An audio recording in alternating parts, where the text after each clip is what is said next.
Let's hear from a few more people. We do this via Discord at davidpakman.com/Discord. We're going to go next to Amir from Israel. Amir from Israel, welcome to the program. What's on your mind today? Israel/Rhode Island, I guess. Yes. Hi, can you hear me? Yes, I can. Fantastic. So, yeah, I'm Israeli. I currently live in Rhode Island temporarily.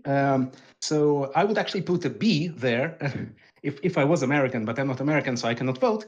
If I was American, I would probably support Biden. But anyway, I was actually calling to ask about something else. Please. So you may have heard about this campaign that some Jews and Israelis in the United States are doing recently, that they are hanging posters of kidnapped Israelis kidnapped by Hamas. I've seen it. Yeah, so there's an issue with that. So apparently some Americans are tearing these posters down. Yes. I heard it happened in Providence, where I'm living right now, and in Boston, and in New York, and probably in some other places. Now, the really strange thing about this, and I would like to hear your opinion about this, when they tear them down, they don't really explain it in any way. Because I'm Israeli, and I'm really used to hearing all kinds of opinions that are critical of Israel. Yeah.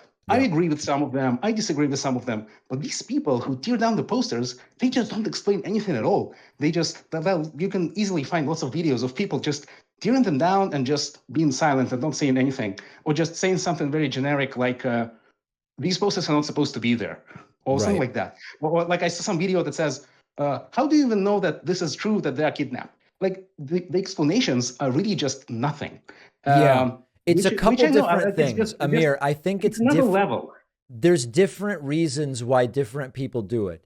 Some are ripping the posters down because they believe that the posters are inherently anti-Palestinian. They believe that saying, hey, here's people kidnapped by Hamas, we want them back. There are people who interpret that as anti-Palestinian, so they rip them down. There are people who rip them down because they're just anti-Semites, right? Like some of the people ripping down the posters are simply anti-Semites. Some people believe that the posters of the missing Israeli hostages, rather than posters of, Gazan civilians that died, shows an unfair concern for one group, but not the other. I mean, you really have to ask the people. And I think some of them don't even know why they're doing it. Honestly, I think some have no idea why they're doing it. Yeah, that's kind of the feeling that I get also. It's like this. I could easily explain this by just anti-Semitism, but I don't want to be, No, and I don't think that's the only reason. I don't want to jump to this conclusion so quickly. Right. But I agree with you. Sorry, what was that, Amir? Yeah, I'm not hearing any better explanation than just anti-Semitism, or just, they say nothing. So if they say nothing, I don't even know what to assume. It's just, yeah. I would want to hear from some of them. I want to hear from them why they're ripping the posters down, and then we'll see what the reasons are. Okay. Yeah, that's really what I wanted to ask about. Thank you. All right. Thank you so much. There is Amir from Israel/Rhode Island. Let's see. Why don't we go next to David from, I think it's Long Island. David from Long Island, welcome to the program. What's on your mind today? And you've got to unmute yourself, sir, please. Hi, can you hear me? Yes, I can. Thank you for taking my call. I was going to ask about something else, but the first caller from Tennessee really got me thinking about something else, and I just wanted to ask that question. I am genuinely shocked when I hear so many liberal Americans put so much political stock in Israel. I understand why a lot of right-wing Trump supporting Jews that I know are no longer going to support Trump in the next election. Right. They've already given up on him, and many of them are just going to not vote or vote for Nikki Haley or someone else if she gets the nomination, or who knows. But when I hear people from the left, especially a guy from Tennessee, probably doesn't even know a lot of Jews. There's a very small Jewish population in Tennessee. Speak about these issues in that way. As a Jew from Long Island, it makes my blood boil, because I don't understand why they care so much about this issue when there's people suffering in Yemen, there's people suffering in Myanmar, there's people suffering in Western China. people suffering all over the world. Suffering is not a uniquely Gazan phenomenon. There's people suffering in this country. There's people suffering in Tennessee.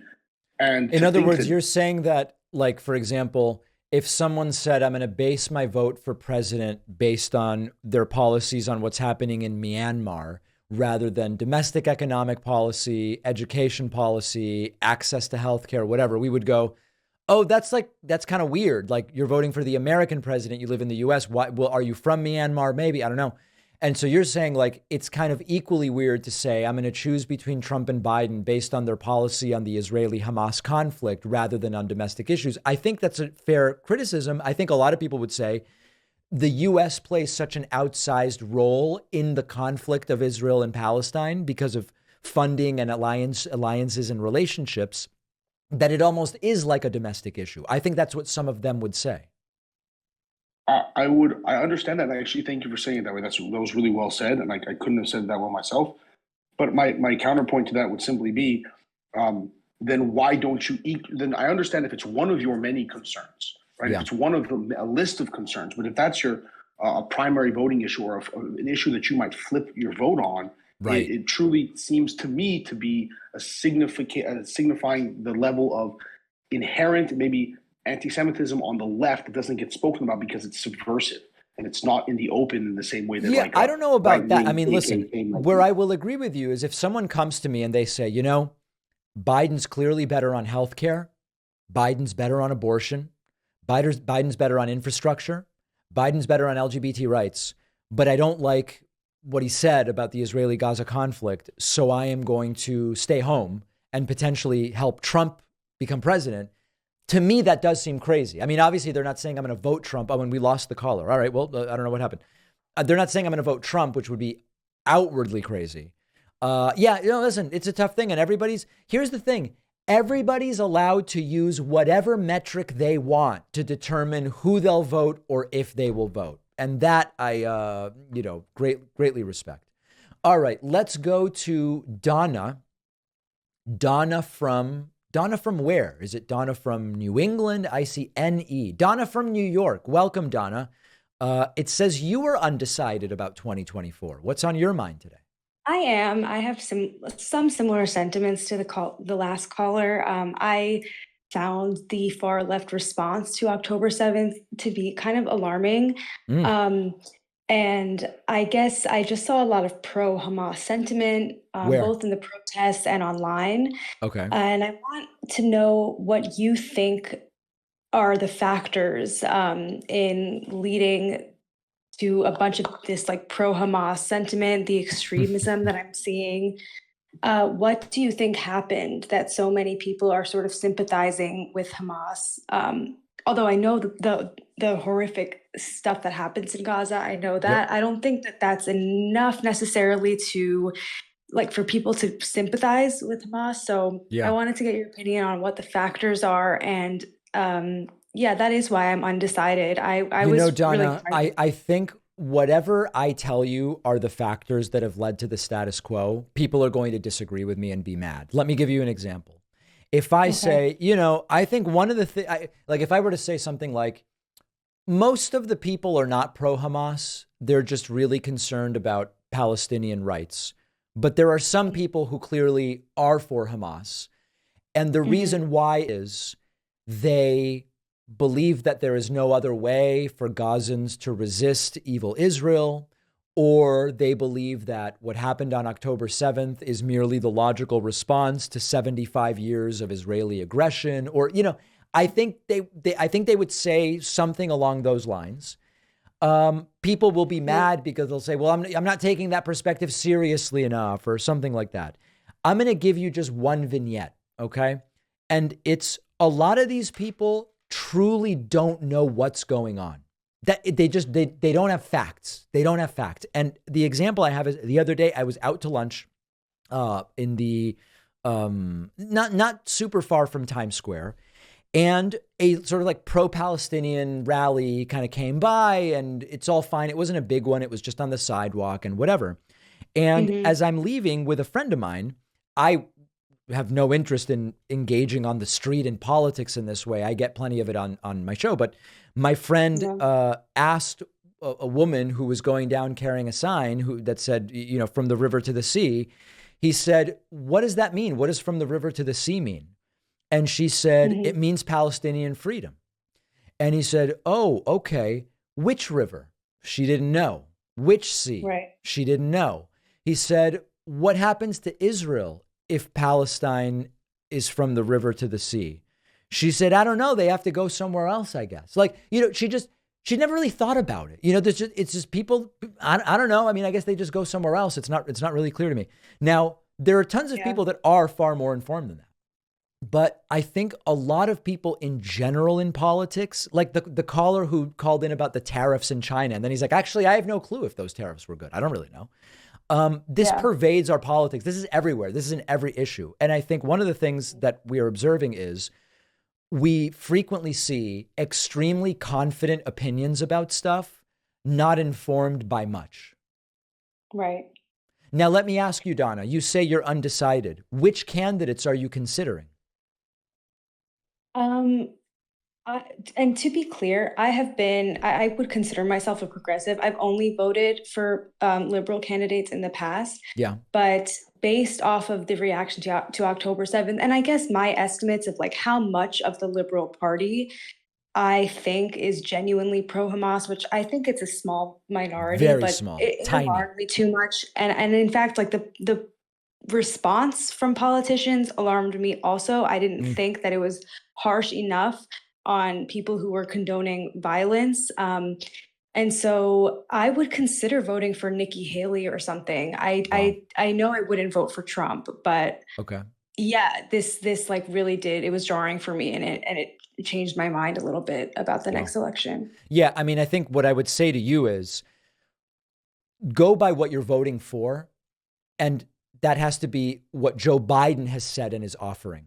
And I think that what Joe Biden has said in his offering on this issue bears no resemblance to this pro-Hamas slice that you're referring to. So that's what I would encourage you to think even about. Even his press secretary has, any question when asked about anti-Semitism has dodged it. Just last, when she was asked about the posters of people taking down posters, she sort of said, I'm not interested in talking about it, and then redacted kind of on Twitter.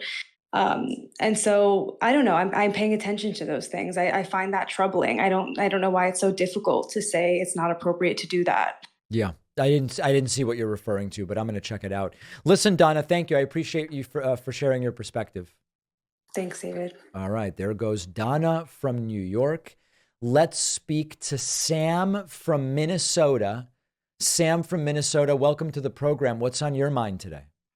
Hi. Let's see, I had a question. I know you're aware of the infamous PragerU, which isn't actually a university, but in the last few months, a lot of the ads I've been seeing have actually been for something called Hillside College, which, as far as I can tell, is an actual college, although they don't participate in Title IX. Okay. And they put up, videos produced by an actual college, styled as courses, but not worth college credit. And do you know anything about that? Have never heard of it, but is this connected to PragerU? No, it's just kind of the same sort of thing, but totally independent, not at all connected as far as I know. And just for context, it seems one of the videos stars Art Laffer of Laffer Curve fame. Oh, interesting. So that's kind of the level. It's Hillside College? Hillsdale. Oh, if I said it wrong, I'm sorry. Hillsdale. Okay. Private conservative liberal arts college in Michigan, founded by men and women grateful to God. Oh boy. Strong emphasis on a classic education, refusal to accept any federal or state subsidies. Interesting. I don't know who was doing it. Go ahead. Yeah, no, I don't know much about it, but it sounds a little wacky. Yeah, it's almost like somebody saw PragerU and they're like, hey, why don't we do that for real? Right. That's interesting. I'll look into it more. Do you know anyone who goes there? No, not at all. I just know I've seen a lot of YouTube ads that, it's all over YouTube. Got it. I will look into it, but sounds pretty wild. Do you know anything about the Minnesota flag update as well? No. What's going on with it? Yeah. So just recently, the legislature put together a commission, and they took suggestions for what the new flag's going to be, and they're deciding on what it's going to be. So we're going to get a new state flag. And what's the design? What's the gist of it? Well, the old one is kind of, the state seal on a blue background, which is like half the state flags. The new one, as far as I know, they haven't decided. They have a lot of potential candidates. I think probably the favorite one is called the North Star flag. And yeah, I'm seeing that here. Yeah. I mean, these are some slick looking flags. A lot of these state flags all look very similar and they look extremely dated. I'm for modernizing state flags. How's that for a controversial position, Sam? Yeah, I think you get a lot of fights in that one. Yeah, a lot of people that want to keep the old one. All right. Otherwise, things are good. Things are cold up there, or what? Yeah, it's winter. We've had, it hasn't snowed a lot yet, but it's probably gonna. Good. All right, Sam. Thank you for the call. Appreciate it. There goes Sam from Minnesota. And that will do it for today. We will take calls again if I have anything to say about it. Thank you to everybody who called in. Speak to you very soon. We'll take a break and be back with so much more.